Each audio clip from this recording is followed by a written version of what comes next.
दिल्ली की रानी। एक थी रानी।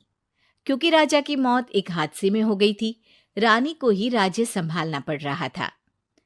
रानी का नाम था रानी रश्मिवती। रानी ईमानदार थी और प्रजा की सेवा में लगी रहती थी। एक दिन उसके दरबार में 3 नौजवान आए, रमेश, सुरेश और दिनेश। कहो, क्या सहायता कर सकती हूँ मैं तुम्हारी? हम आपके दरबार में काम करना चाहते हैं ताकि जनता की सेवा कर सके। लेकिन अभी तो तुम्हारी उम्र बहुत छोटी है। तुम लोगों को तो अभी अपनी पढ़ाई पर ध्यान देना चाहिए। हमारा मन पढ़ाई में नहीं लगता। माता पिता को लगता है कि हम किसी के लायक नहीं हैं और हम साबित करना चाहते हैं कि हम लायक हैं। उत्साह बहुत अच्छा है, मगर अभी उम्र कच्ची है तुम लोगों की। अरे उम्र से क्या होता है रानी जी?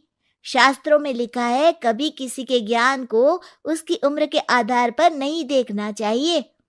बात तो सही है तुम्हारी।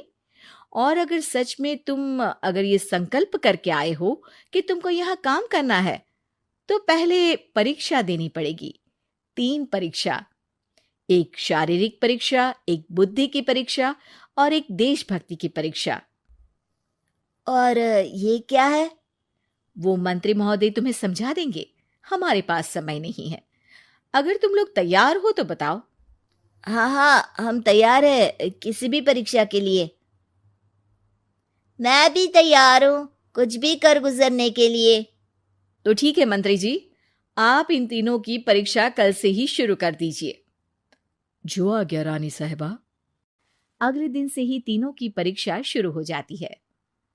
पहले शारीरिक परीक्षा, यानी किस में कितना है दम, ये देखेंगे हम। क्योंकि शरीर में दम होगा तभी तो प्रजा की सेवा में दम लगा पाओगे। हमें क्या करना होगा? वो पेड़ दिख रहा है, जो सबसे पहले चढ़ेगा उस पे दरबार में नौकरी पाने के अवसर उसी के बढ़ जाएंगे। मैं चढ़ता हूँ। अरे रुको रुको, गिनती गिनने दो। 1, 2, 3। 3 की गिनती के बाद रमेश और सुरेश भागकर पेड़ के पास गए, मगर दिनेश आराम से पेड़ के पास गया। जैसे ही रमेश और सुरेश आधे पेड़ तक चढ़ गए, दिनेश ने उन दोनों की टांग पकड़ के उन्हें नीचे गिरा दिया और खुद पेड़ पर चढ़ गया। दिनेश की जीत हुई। अरे लेकिन इसने बेईमानी की। बेईमानी नहीं की, बुद्धि लगाई। शरीर के दम के साथ दिमाग में भी दम होना चाहिए। क्यों मंत्री जी? हाँ हाँ, बात तो तुम्हारी सही है, लेकिन बात अगर बुद्धि की है तो बुद्धि की असली परीक्षा हम कल लेंगे।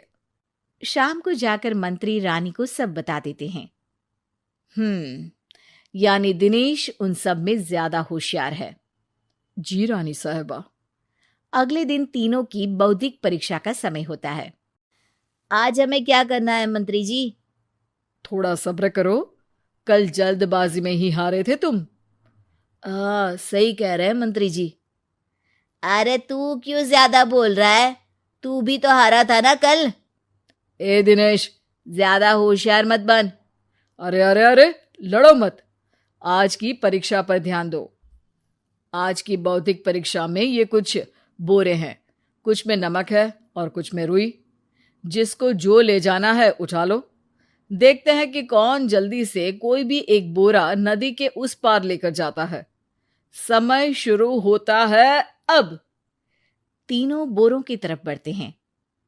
सुरेश, नमक की बोरी भारी है, ले जाने में मुश्किल होगी। हाँ हाँ, सही कह रहा है, रुई हल्की है, हम दोनों रुई लेकर चलते हैं। अरे भाई, मैं तो नमक लेकर जाऊंगा। रमेश और सुरेश ये सोचकर हंसते हैं कि आज तो दिनेश हार ही जाएगा। दौड़ शुरू होती है। 1, 2, 3। तीनों नदी की तरफ भागते हैं। रुई में वजन कम होने के कारण रमेश और सुरेश आगे निकल जाते हैं और दिनेश थोड़ा पीछे। पर जैसे ही वो सब नदी में जाते हैं, दिनेश की बोरी का नमक गलने लगता है और वजन कम हो जाता है, जबकि रमेश और सुरेश की रुई में पानी भर जाता है और बोरी का वजन बढ़ जाता है। अरे ये इतनी भारी क्यों हो गई रमेश? अरे मुझे क्या पता, शायद जादुई बोरी है। अरे लगता है कि हम बेवकूफ बन गए। बने नहीं हो, तुम हो ही बेवकूफ। इतना तो पता होना चाहिए कि पानी में नमक गल जाएगा। दिनेश का पूरा नमक गल जाता है और बोरी खाली हो जाती है। वो जल्दी से रेस पूरी कर लेता है। इस परीक्षा के विजेता भी दिनेश ही हैं। उसने दिमाग लगाकर दिखा दिया कि वो बौद्धिक परीक्षा में भी रमेश और सुरेश से आगे है। अब कल तुम्हारी देशभक्ति की परीक्षा होगी, जो स्वयं रानी मां लेंगी। रात को फिर मंत्री रानी के पास जाकर बता देते हैं कि आज की परीक्षा में कैसे दिनेश ने अक्लमंदी दिखाई और बौद्धिक परीक्षा में भी उसी की जीत हुई।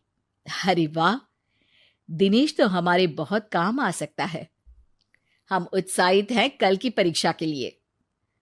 वो तो ठीक है रानी साहिबा, लेकिन हमने सुना है कि पड़ोसी राज्य का राजा आकाशदीप हमारे राज्य की सीमा में घुसपैठ कर रहा है।